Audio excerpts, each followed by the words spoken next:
Welcome to Growing Up Beverly Hills. I'm Stacy. And I'm David.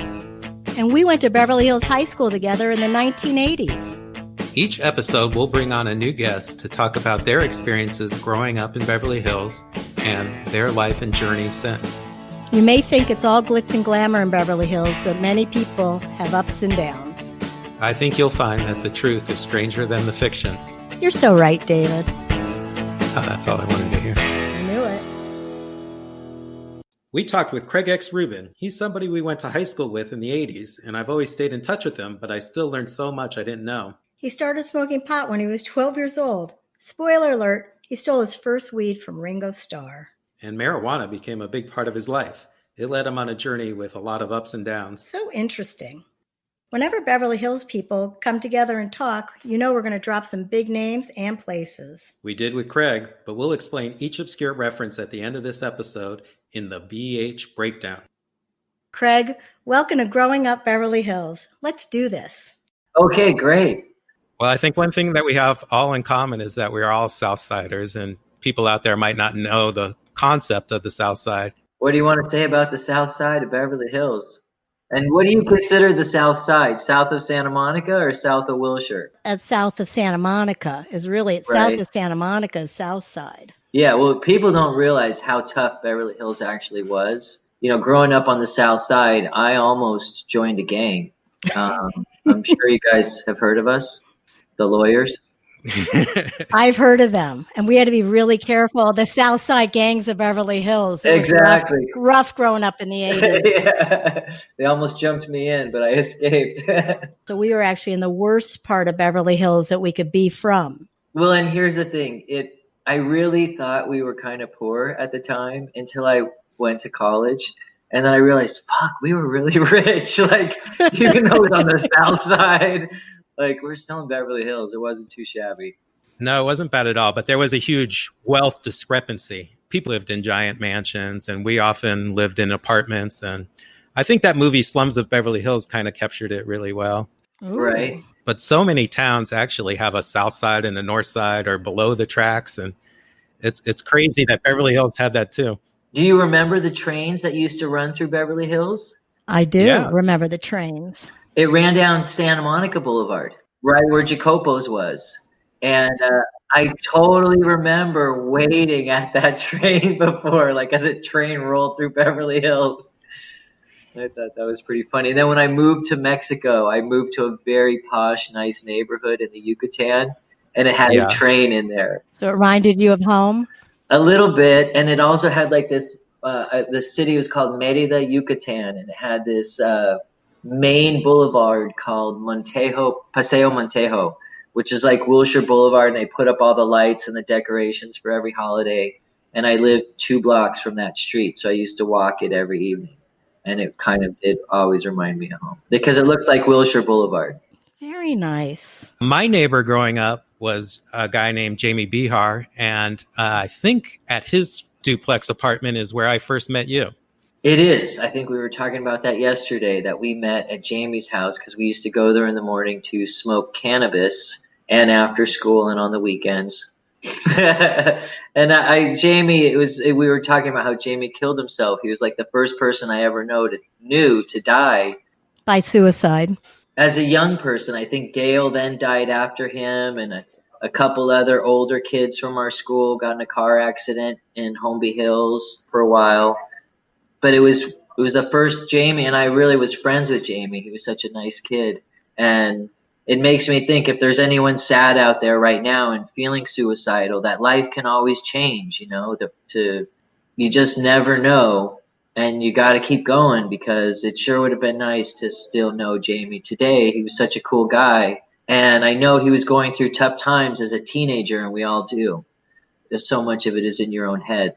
That is true. And Jamie is a great loss, and we wish that he was here with us. And what you just said is you can change your life by every second. You just need to make a different choice and try to find the light within so much of the darkness, but you can definitely do it. Right. So I figure as long as we're talking to people, we should remind them of that positivity. Thank you. Yes. Yeah. So, yeah, because I've been through some dark periods myself, you know. I got in trouble for cannabis at one point. Tell us a little bit about that. As you guys know, I've been a cannabis activist type person forever. And we passed medical marijuana. I worked really hard to pass medical marijuana. We collected over 10,000 signatures at our hemp store in 96. And 10 years later, there were barely any medical marijuana clubs. So we had legal medical marijuana, but you could still be arrested for it, and people were all the time. And then all it did was provide you a defense in court. It really wasn't legalization at all. But stores had opened up in Northern California. And in 93, when I first opened my hemp store, there was a gentleman named Dennis Perrone, who's one of the fathers, the grandfathers, the founders of the marijuana movement in the United States, him and Jack Herrera and Tommy Chong, who are all friends of mine.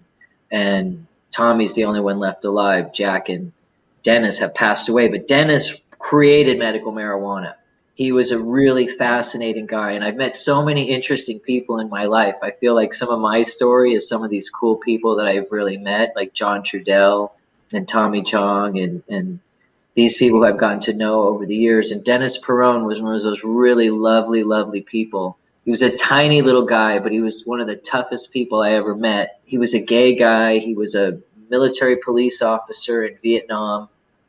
He didn't even know he was gay until Vietnam. And he was back in San Francisco, and he opened up all sorts of marijuana clubs, got in trouble. And he eventually realized during the AIDS epidemic that cannabis was medicine, that people who were using it recreationally were really using it medicinally. And so he fought for the right to have medical marijuana available. They passed the very first proposition in the city of San Francisco called Proposition P, because Dennis had been raided and shot for having 2 ounces of marijuana with his gay lover that they were using for medicine, and this guy was dying. And so he went to court and he won, and he said, "Fuck you guys, I'm opening a club, I'm going to help everybody." And him and an old lady named Brownie Mary, who was just a sweet lady who made brownies for the patients. And they had this marijuana club, and Luca and I went up there. We saw it. We were like, oh, hell yeah.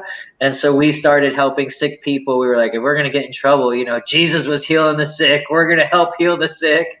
And so we started a medical marijuana club in LA out of the back of our hemp store. And there was, the first patient was one night a father had come from Cedars-Sinai with his 14-year-old son who had been getting treatment for leukemia. And he had gotten sick and thrown up right in front of our store. The father was in tears, and he shared with us that the doctor had told him to get marijuana for him. And he saw that huge hemp leaf at our building, and he just pulled over. And he's like, "Can you guys help me?" And we felt really badly for the son who was dying. And, so we got him medicine. And, I don't remember the outcome, but I believe he was okay. A couple friends of mine from UCLA had cancer, and I helped them. And a lot of AIDS patients. So what Dennis did is he referred all the AIDS patients to me. I took care of a lot of them for quite a few years, but there was no club. I was doing it out of my house. And then a guy named Larry opened the Yellow House on La Brea. A guy named Frank opened one on Hollywood Boulevard. So I kind of didn't want to break the law. My great-grandfather was a rabbi, and I had kind of always gone to Hebrew school and studied the scriptures, and I really believe in God. So I wanted to be protected both federally and statewide. So we had the state law allowing medical marijuana, and federally there had just been a Supreme Court case called UDV versus Gonzalez. Gonzalez was the AG under Bush. The government lost, and the church won. They were allowed to import, distribute, and consume a Scheduled I hallucinogen, which is the same schedule that marijuana was. So we felt that we had the right to do it federally, and so we opened our church, Temple 420, and a medical marijuana club. And they came and arrested me, and the feds came and arrested me, but they charged me under the state law, because under federal law I would have a defense. But under state law, they claimed I had no religious defense, even though the police officers had medical notes. They seized my life savings and whatever. It was a horrible experience, but that's in the past. And you fought that case, and the outcome was? I fought and lost. I got like 20 years. I got 7 years in state prison and 13 years probation. I had never gotten in trouble for anything before. Mm-hmm. So I lost the case. And she said, well, there's good grounds for appeal. I may have misruled on a few things. So she says, I'm not going to send you to prison. So I had 13 years probation. It was pretty awful. I had to call in every morning and pee in a cup and get naked in front of this guy. Like, it was just so degrading and humiliating and really brain damage. I did have to go to jail for 10 days when they first arrested me in county jail, and that was horrific. I saw people being tortured in there and all sorts. Like, I saw a handicapped guy chained to the floor for like 10 hours, just screaming. This is, now they've been busted for setting up fights in there and other things, but this was back in the day when, it was strange. It was really horrific. I'm from Beverly Hills, so maybe it's more horrific for me than other people. I don't know. You were growing up Beverly Hills. What a change from Spalding. Did you think marijuana is not a career during that time on probation? No, I always knew it was a career. I wrote a book called 9021 Grow, explaining how it could help the economy and create all these things. So I'm a believer in the economics of it always. I never doubted that. But when I was on probation, I actually became a fugitive. I left the country illegally because I realized how corrupt it was. And so I snuck into Mexico. And then when I tried to straighten out all my stuff, when it was getting close, what I realized was they had prosecuted me under my acting name, under Craig Rubin. And my legal name was Craig Roberts. I had never changed my name. So I was able to get all my IDs and I could pass back and forth across the border with no problem. God. That's great. I just stayed the hell out of trouble and never did anything wrong. Dave saw me down there one time. It was nice to see him. Friends would come and visit occasionally. And it was just, I lived in the Yucatan Peninsula. It's the most beautiful place in the world. The people are so nice. But you're not talking to us from Mexico, are you? I'm in West Virginia now because you guys voted for Prop 64 10 years to the day after I was arrested. November 8th, 2006, I was arrested. You guys voted for Prop 64 November 8th, 2016. That cleared my record. My great attorney, just dismissed everything like I had never even been arrested before. That's amazing. My great attorney, Eric Shevin, went to court for me, did everything. And I just kept my mouth shut. I could barely fit in my suit. I had gained some weight down in Mexico and I only had one suit left. So I had to button my pants with a safety pin. I buttoned my jacket so you couldn't see.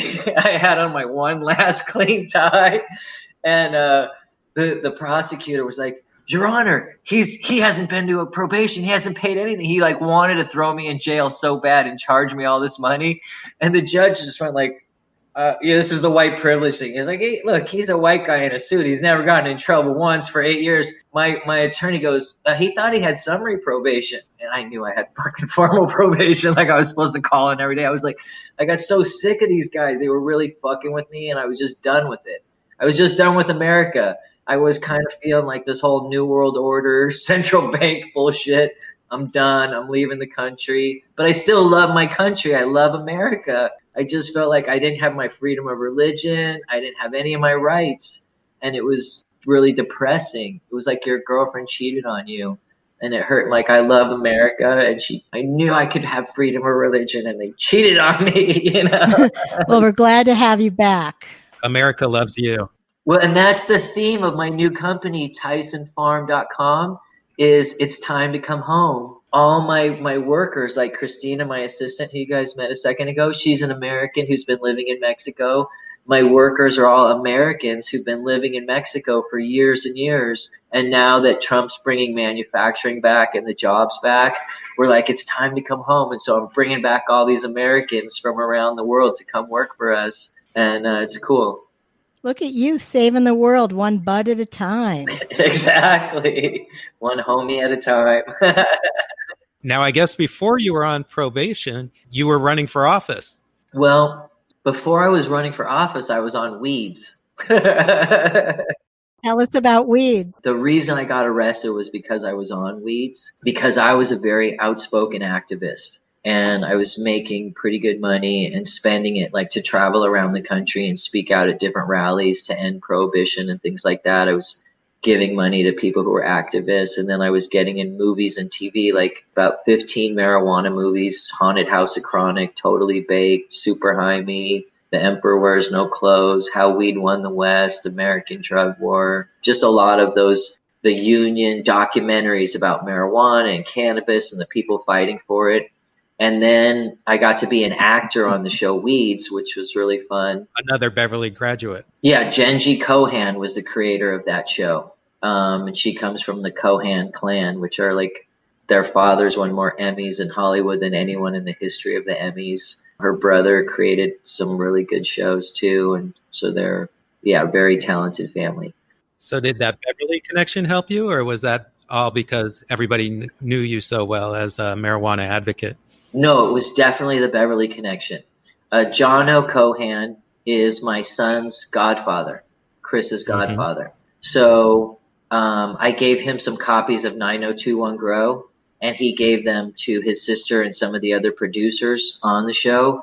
And they brought me in to be a consultant. And I had read Zig Ziglar's book, Ask for the Moon, You Just Might Get It. And I had written down in my goals that I wanted to be on TV one day. So when I was there with the producers, they were like, hey, would you be a consultant for the show? And I was like, yeah, can I be on the show? And they thought I was a funny dude. And I figured the worst they could say is no. And they said yes. So it was, I thought I was going to have a bigger part though, because they're like, oh my God, you're so funny. Yeah, we're putting you on the show. And I was like, no way. I went home and I told my parents, I'm like, yeah, I'm going to be on this new show. It's called Weeds. It's going to be on Showtime. And then like they called me up like 2 weeks later and they're like, yeah, we need you to come and audition. I was like, audition? They're like, yeah, the part's Craig X. You need to come in and audition. You're not a member of SAG. It's a SAG production. I was like, oh, fuck. What happens if I don't get the job? You had to audition to play yourself? Sorry, Mom. I can't even play myself. Yeah, well. But you got it. You did it and you got it. That's the great news. Yeah, I was up against two guys, Bill and Dave. They looked like me, walked like me, talked like me. It was like, felt like Slim Shady there for a second. That must have been wild. Yeah, so, and then they go, hey, what's your name? They go, I'm Bill, I'm Dave. They're like, what's your name? I'm Craig X. They go, oh man, you're really getting into the part. Yeah. So I got the part, obviously, and I would have been real difficult to explain to my parents, like, well, Dave was able to capture the essence of Craig X a little better than me. I'm glad I got the job. And it was fun. I love being on Weeds.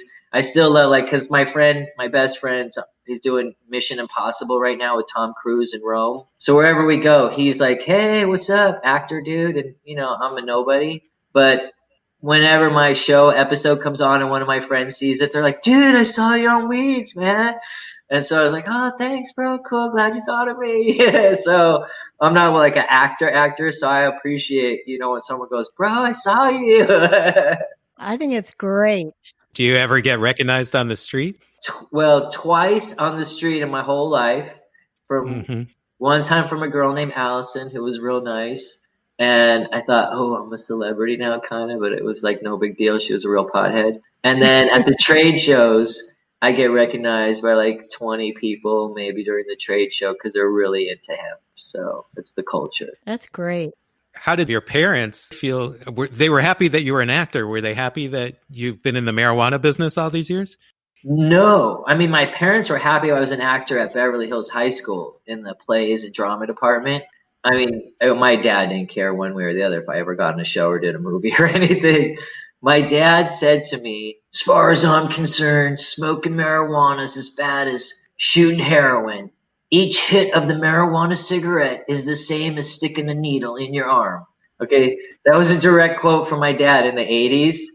That's intense. Yeah, I know. It was, well, he kicked me out of the house in high school for smoking pot. I literally got kicked out of the house for smoking weed. And now my kids, like, I'm like, please smoke weed. I'm like, just get good grades, smoke weed, stay home, don't drink. But I probably shouldn't say that on the radio. My kids are in Mexico and all adults now. So they're all grown. All grown. I mean, that's how fascist our country is, that you're like worried about our own government stealing your children for smoking weed. But that's what my dad's attitude was back then. And now he asks me for marijuana stock recommendations. And my brother's a legal marijuana grower in Humboldt. He owns a big farm up there and has his license to grow. So it's a family affair at this point. Well, we were growing in Beverly Hills on the south side as kids.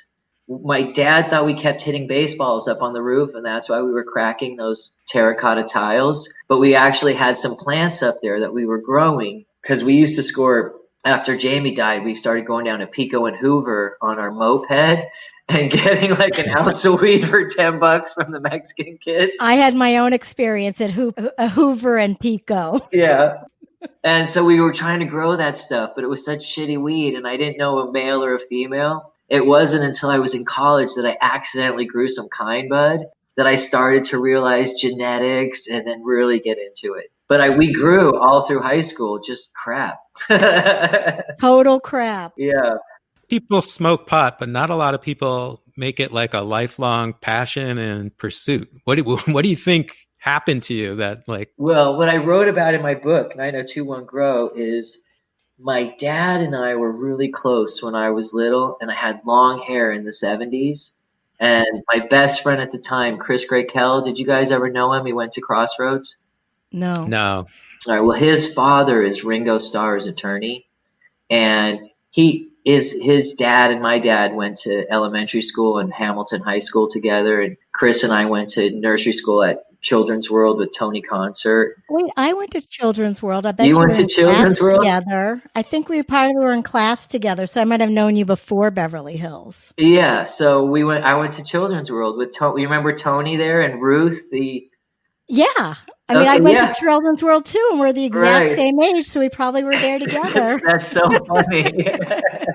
Anyway, so Chris and I went there too, and I used to always come. We lived in Northern California. We were visiting LA, or I was visiting LA, and I spent the night at Chris's house. And I had just turned 12, and my dad said, because there was always lots of drugs at the music house, and I got to meet a lot of rock stars there, the guys from the Doors, the Monkees, and just people you'd see on TV as a kid. So it was really cool being at their house. And then they smoked a lot of weed, though. And so there's just a lot of weed in the house. So one time my parents picked me up and they're like, did you smoke any marijuana? Because I had gotten in trouble for smoking cigarettes. And I'd only tried a couple times, not really inhaling, but just trying to be cool at 12 years old because my mom smoked, and you know how it is. Yeah. So Chris took some weed from Ringo one day, and we smoked it when his parents were out. We didn't even inhale. We really didn't inhale because we didn't want that crazy coughing thing. And because my dad had made me try a cigarette when I was 6. And he was like, suck it in like a milkshake, like a vanilla McDonald's milkshake. And I turned green, puking. I'm like, I'm never going to smoke those. I'm crying. And then when I'm 12, I'm trying a couple. My parents bust me because I'm smoking out with my brother and cousins and stuff. We'd stolen from my mom's purse.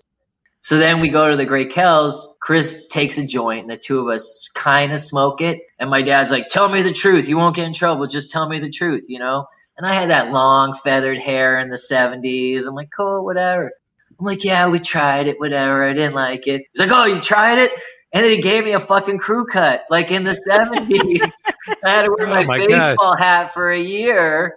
And it was horrible. And it was I kind of had this epiphany from God. He told me, oh, you're going to legalize marijuana somehow, that you're going to be involved in this plan. It's not that bad. And that was how I coped with dealing with that traumatic experience of having my head shaved from my dad. Listen, I can totally relate. I love how weed has kind of taken you from being when you were 12 till today. Right. Because I remember also getting high. I think I was smoking pot by 14 since I did a drug rehab by 18 and a half. But anyways, it also I fell in love with it as well and felt that it can take you on a journey of greatness and growth and openness and love. And I think everything about weed and what you've done with your life through it always is awesome and incredible. I think it's amazing. And I have 4,000 pounds, literally 10 feet below where I'm sitting right now. I'm coming over. I'm on my way to West Virginia. I only have 2 ounces in my fridge right now. Mine's hemp. I think it's just such an incredible story of perseverance when you had so many obstacles to overcome and you stuck with it and you believed in it. I really believe in God, and I kind of feel like God blessed me, and I just kept a real positive attitude. That even when I was going through a hard time, that God was kind of putting me through that, a challenge. I didn't give up. I mean, I was literally homeless for 2 years. I lived in hotels. Like, I didn't have enough money to pay my first and last. After they seized our life savings, we had to quick sell our house or short sell our house, had cars repossessed. I mean, it was really bad. And with a lot of kids, living in a hotel was not an easy experience. I really believe in God. And it kind of, that faith just got me. You know, other people have had harder times than me. I still have my family. I still have my health. I just kept working at it and working at it. And I started teaching the Chinese kids online, and that provided me with some stability. And then I just reinvested my money and never gave up. I listened to people like Robert Kiyosaki. I try to always listen to entrepreneurs who are working for free, you know, and that's what I always say. You just keep working for free until you make it.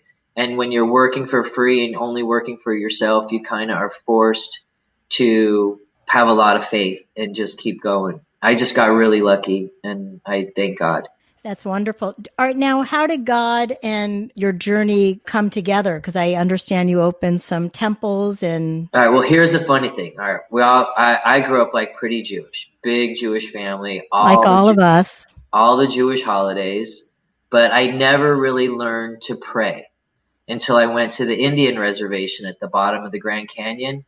And I started sweating with the Indians and praying with the Indians. And I felt very connected to God through the sweat lodge and their kind of spirituality. And it was very tribal, almost like the Bible. And I still do read the Bible at night before I go to bed. Just for some people who may not know, there's a tribe that lives at the bottom of the Grand Canyon, and you became very close with them. Yeah, my mom started taking me there when I was 6 years old. We spent 2 weeks every summer from 1972 to 1984. And that was the year my parents got divorced. And so then my dad stopped financing that trip. I wanted to keep going back to this reservation. I always dreamed about this place. I only spent 2 weeks a year there every year, and it had these 5 beautiful waterfalls. But they were the most fun 2 weeks out of the whole year. So almost every night I would have a dream about the Grand Canyon. So when my parents split up and I didn't have the money, I was just a college kid with not a lot of funds, I volunteered to help them rebuild the trails. There was a flood, and I think I had read Trump's Art of the Deal. And it was always like, do the harder thing, do the thing, go that extra mile, and you'll get that extra credit for it. So I went down to go help them with flood.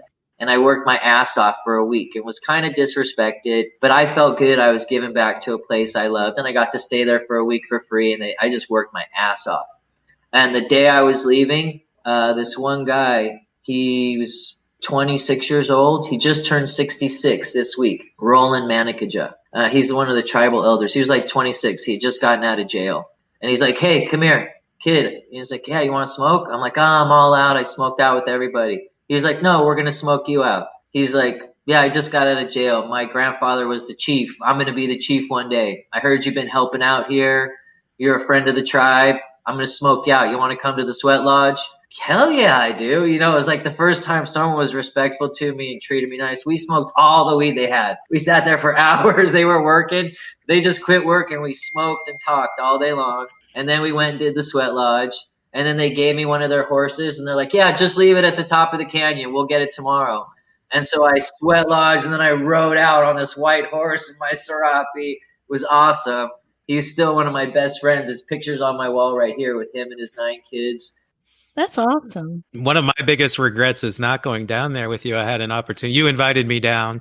For some reason, I was caught up in whatever I was doing, and I regret it to this day not going with you. Yes, it's a beautiful, beautiful place. Everyone who I've ever brought down there says it's changed their life in some way because you're away from cell phones, and it's the most isolated village in the entire United States, the only place in America to still get their U.S. mail by horseback. And it's at the bottom of the Grand Canyon. You have to hike or horseback the last 8 miles. I was going like 10 times a year at one point. I've hiked up and down that canyon like 2 or 3 times in a day. Wow. 40, 50-mile hikes in a day, and built my own house down there. I have my own house down there. And so I just became good friends with them over the years. I took care of their kids. I've given their kids careers and taught them how to blow glass. And I've gone to court with the families because The kids, there's no high school there, so they go to Sherman Indian School, a lot of them in Riverside. And so I'm on their emergency cards, and I would go pick them up and bring them to my house for the weekends and stuff. So I became really close with the people of that tribe. What's the name of their tribe? The tribe is called the Havasupai, Havasupai.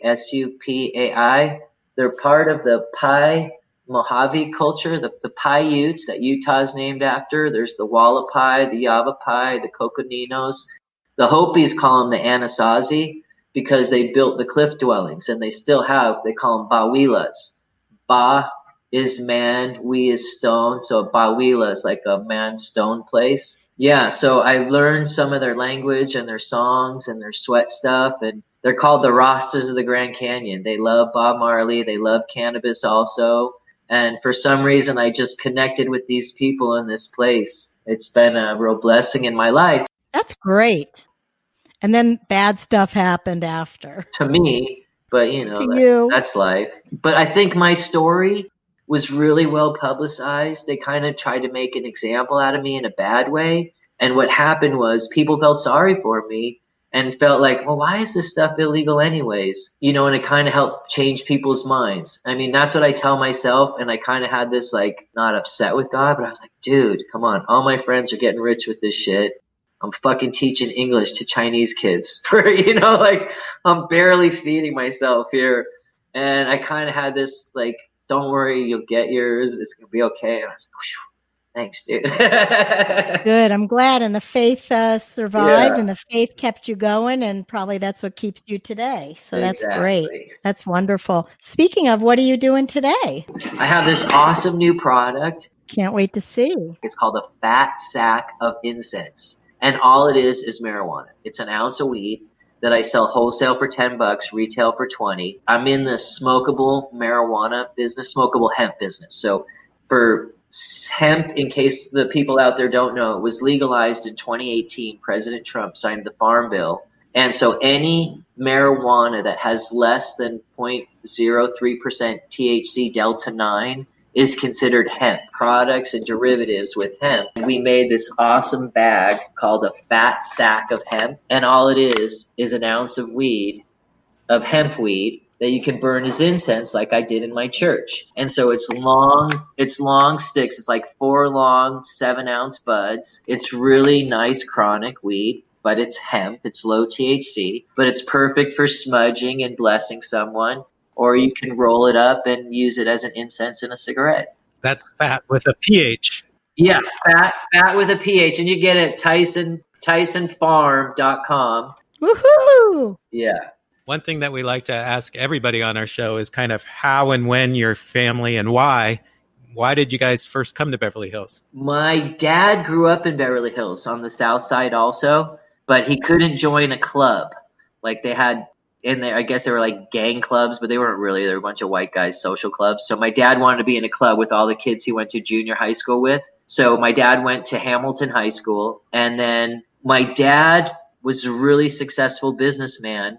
Because of being Jewish, he was the only Jewish guy working for the city at the time of the 65 riots in the position. And most of the other people were afraid to go into the black neighborhoods, but they sent my dad in with millions of dollars of cash. And he helped write grants and create like organizations, community organizations, some of which are still around today for like equal opportunity and social justice and that kind of crap. And so they sent my dad in like a 24-year-old guy with millions of dollars of cash into Watts and in these neighborhoods to help these guys start their businesses. Then he went to work for a company, and because he knew how the grants worked, he was able to get a giant contract for his Pete Marwick Mitchell, or Pete Marwick at the time, I don't know.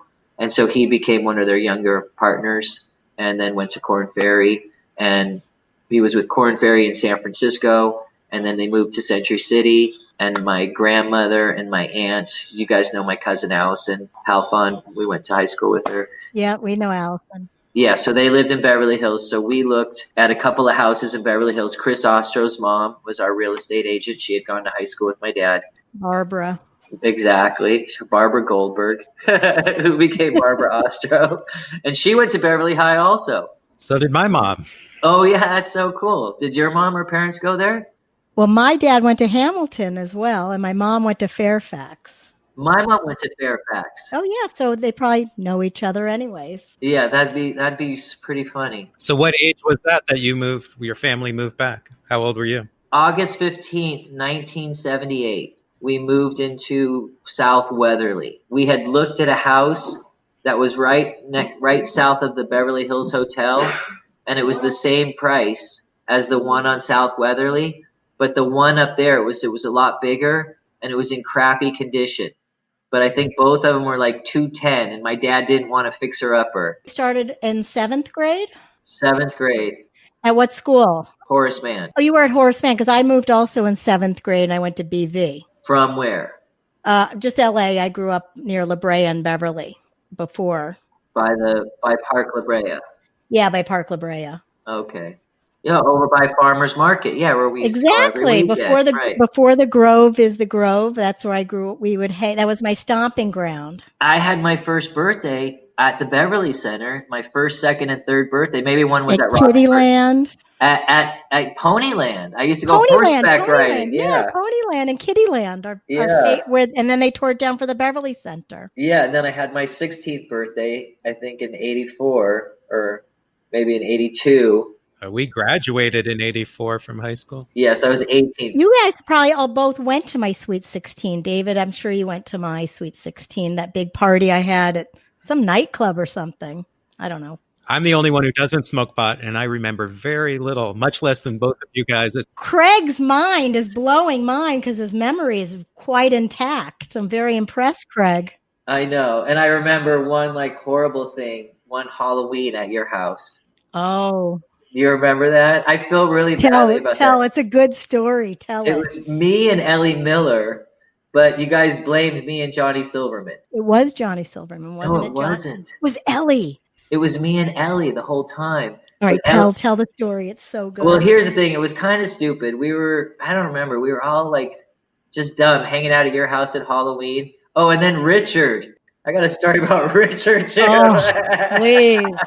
That was my stepdad with the big was. Or the other Richard. The other Richard.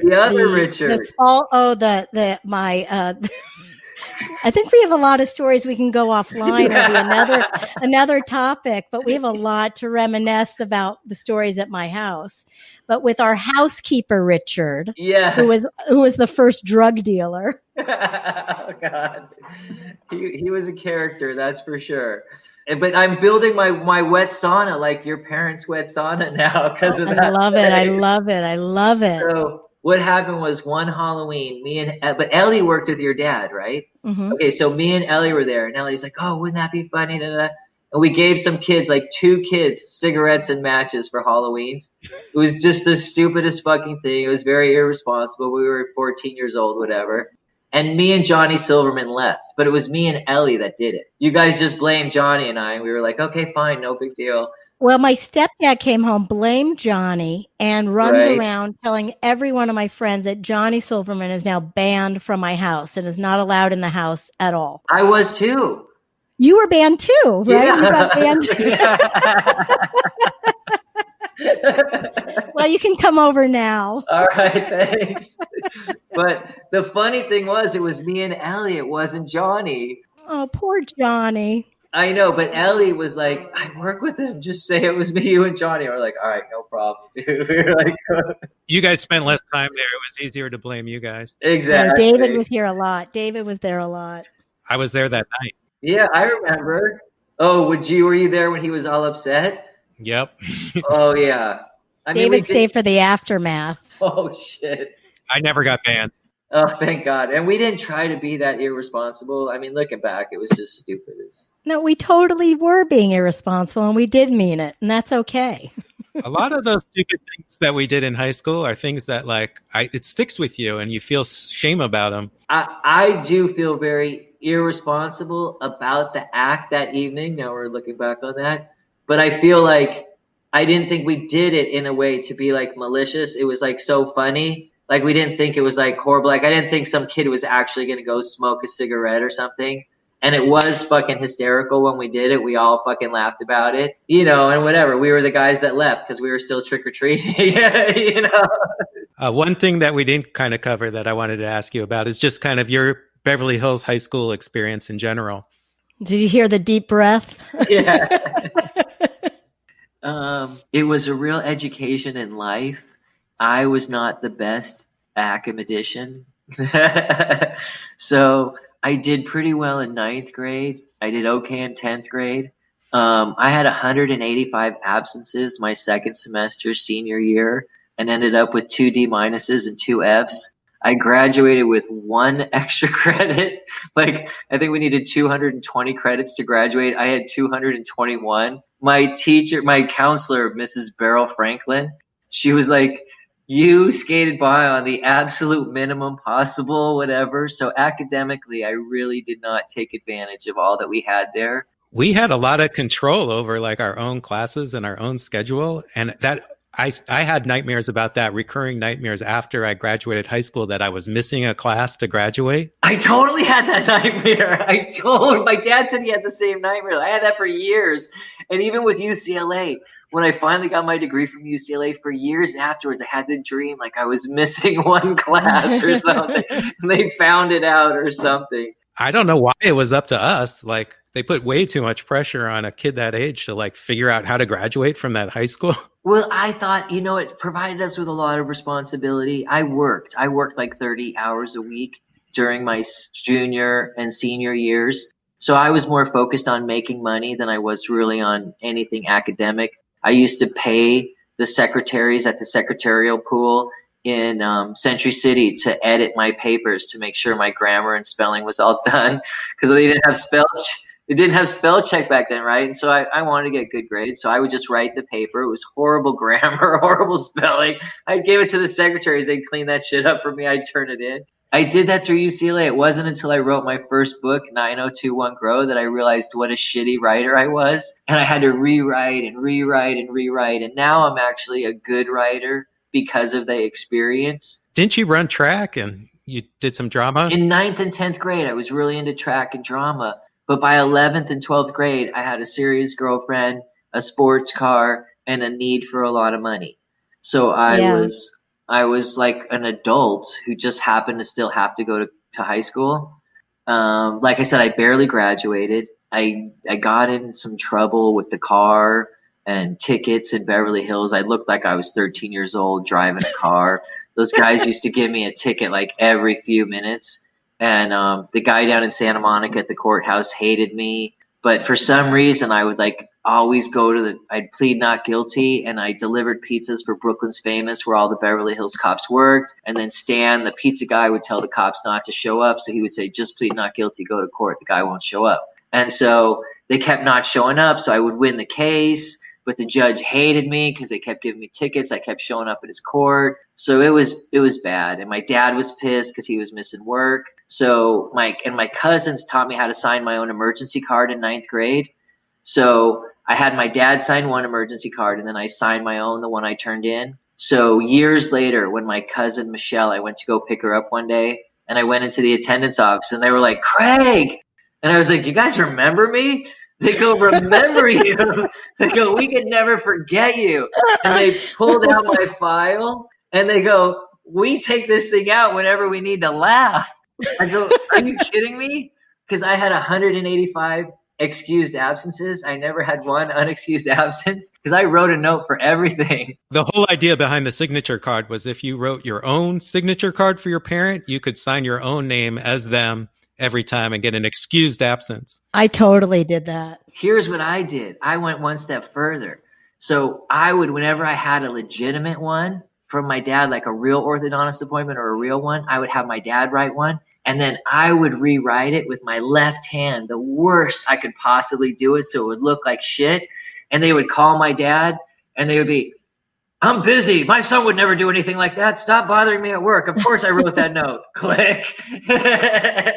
And the ladies would like, don't call him. His dad always takes his side. Like, and so I kind of worked the system pretty badly. And I don't know if it was good for me. It was probably bad for me. Well, how did this ever lead to an acceptance at UCLA?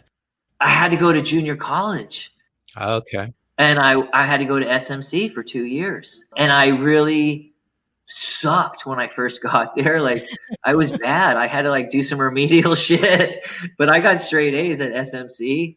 So I got accepted to UCLA, automatic acceptance if you had over a 3.3 or something, because I was in a scholars program. So I worked my ass off at SMC. I went at night because I was working. I went right after high school. I went to work. I got my real estate license and started working. And I was just into making money and girls. That's how I got into UCLA. So Awesome. yeah. Thank you, Craig. It was so good to see you and hear from you. It was almost like a confessional. It's crazy. You can be friends with somebody all these years and then learn so much more by really sitting down and talking to them like this. Well, I hope you guys are real successful with your new podcast and you get to some of the famous people from our classes, our school. You're one of them. You are, Craig. Look at your well-rounded life. We love it. Well-rounded for sure, but I'm definitely a minor famous person. I'm not like a Nick Cage or somebody. Guys, I love you. Beautiful to see you, Stacy. You look fantastic. God bless. And thank you for joining us on Growing Up Beverly Hills. There you go. Growing Up Beverly Hills. Bye, guys. Thanks, Craig. You're welcome. Thank you. Well, now it's that time of the show for the Beverly Hills Breakdown. Are you ready, Stacy? I'm so ready. Beverly Hills Breakdown. Craig covered a lot, so we have a lot to go over in this episode. That's true. I think one of the first things he did was talk about Jacopos, and certainly nobody out there knows about Jacopos unless you're from Beverly Hills. And that was our favorite pizza place in Beverly Hills. But David, I'm sure you have a little more to say about that. Well, it was the only pizza place, and it was actually the only place that ever delivered to my house as a child. So if we ever wanted to have food delivered to our house, it had to be Jacopos. And I just remember walking there up through Beverly Hills and picking up pizza, and all the kids would meet there like in 7th, 8th, and through high school too. It was just a meeting spot. Yeah, it was a kind of a cute place, and they had good pizza, and you could sit at a counter and order a slice. A lot of people ended up becoming delivery guys for that pizza place. It was a happening spot in Beverly Hills. Then a lot of schools were mentioned. I think the first one was Children's World, where it turned out you went to school. I went there. It's a nursery school, and it's in Los Angeles, so technically not in Beverly Hills. And a couple of the schools he mentioned also are in Los Angeles. But this one in particular, a lot of kids went to Children's World. So a lot of the kids I met when I went to Beverly Hills when I grew up were actually from Children's World, and Craig was one of them. And it literally was a preschool nursery school back in like 1970. Yeah, even my nieces went there. There were also 2 high schools mentioned, Hamilton and Fairfax. Fairfax is a high school that my mom went to, and Hamilton was the high school that my dad went to. And they were both high schools in Los Angeles, so they weren't in Beverly Hills. So if you didn't live in Beverly Hills, a lot of people in LA went to Fairfax or Hamilton. And they're still great schools now. Yeah, they're really close to Beverly High, but for some reason we never played them in sports. We played all these other schools, but not Hamilton or Fairfax. Crossroads was also mentioned, so there were actually 3 high schools mentioned. And that was a private high school. And there's a whole bunch of private high schools all throughout Los Angeles and Beverly Hills, and Crossroads happens to be one of them. And then going backwards, there was also Horace Mann and Beverly Vista were both brought up, and those are 2 of the 4 elementary schools in Beverly Hills. The elementary schools are El Rodeo, Hawthorne, Horace Mann, and Beverly Vista. And all 4 elementary schools start from kindergarten and they go to 8th grade. And then we all funneled into one high school that went from 9th grade to 12th grade. So we actually met all the kids in all the different elementary schools at one high school. It was kind of really fun. And El Rodale was the best elementary school out of the 4. Well, I disagree because I liked Beverly Vista. But on that note, why don't you tell them that it's all changed now through Beverly Hills and they don't do it the same. I think Beverly Vista is now the middle school. I can't even comprehend it or get my head around it. I'm going to ignore that it's ever changed. Okay, we'll leave it alone then. But I went to El Rodale, so. I went to Beverly Vista. And I guess Craig went to Horace Mann. Well, pretty soon we'll have a Hawthorne person on as well. Something else brought up was Beverly Park, which you guys kind of go back and forth on it, calling it Ponyland and Kittyland. Kittyland was kind of a nickname for Beverly Park, and then adjacent to it was Ponyland. That's correct. I grew up with it being called Kittyland and Ponyland, as we discussed. And Kittyland, seemed like it was all on the same property. I mean, I literally have a picture of me on a horse at the age of 1 at Ponyland. But seemed like it was all the same property. And Kittyland had the amusement parks with the little roller coaster and the little boats that went around, the fish boats. And Ponyland had little horses, and we would ride around in a circle. It was just the greatest place ever. I heard that Walt Disney was influenced by Kittyland, and that gave him inspiration to open up Disneyland. That's cool. But you learned a whole lot during this episode. I can't believe all the things you learned. One, that you went to preschool with Craig, and you don't remember that. So crazy. 2, the whole Halloween story. To this day, you never knew it was Johnny Silverman and not Ellie, that it was Ellie Miller and not Johnny Silverman. I know. I feel so bad. We need to have Johnny Silverman on our show, but I feel so bad. I did learn a lot. And 3, that you and Craig's parents went to high school together.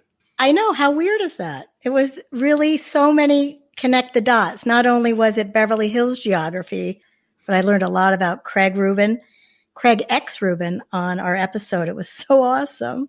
It would not have been a talk between Beverly Hills people if we didn't mention some celebrities, and some celebrities' names were mentioned. Johnny Silverman. A good friend of ours in high school. Before he did movies, you might know Johnny Silverman from Weekend at Bernie's. Yeah, before he did any movies, he was just a friend of ours and not famous. Then he also mentions Nick Cage. Not a personal friend of ours, but went to high school with us. Both Johnny and Nick Cage are 2 people we'd love to have on the show. For sure. And then the crazy story that he stole his first weed from Ringo Starr, and that was the first marijuana he ever smoked. Ringo lived in Beverly Hills, and I remember his house. He lived in North Beverly Hills. My friend lived next door, and we would often try to spy on him and mainly his wife at the pool, who was Barbara Bach. Such a small world, growing up Beverly Hills. Really fun episode, and thank you all for listening. So fun. Thanks for listening, and keep listening to Growing Up Beverly Hills. If you or someone you know is having a tough time right now, please reach out to the suicide hotline at 1-800-273-8255. There's always someone there to help.